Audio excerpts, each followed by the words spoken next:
evening. Madison police are keeping an extra eye on bicycle and pedestrian laws. Thanks for joining us at 10. I'm Maria Lizignoli. And I'm Mark McPherson. Thanks to a grant from the Wisconsin DOT, MPD will have more patrols out looking for lawbreakers.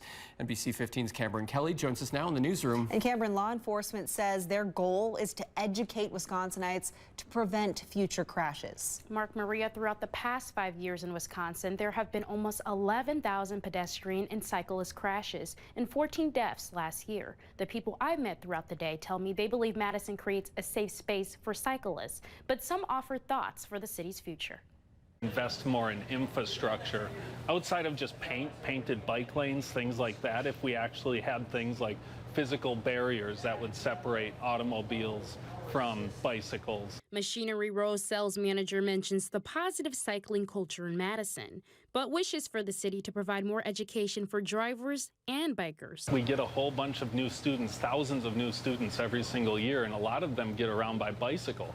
And getting them all on the same page. Through word of mouth and a few Facebook posts, Madison's bike routes are attracting people from all over the country. We came to Madison because we heard about the fantastic bicycling infrastructure.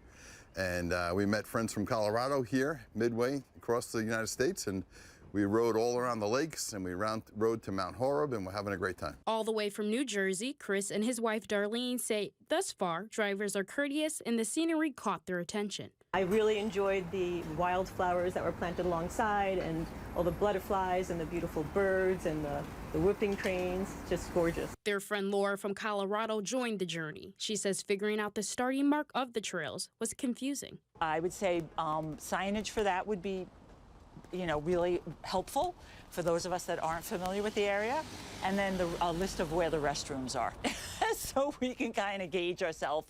How far do we stop here, or can we keep going because we got something 5 miles down the road? Verbigge reminds new and longtime riders the importance of visibility on the road.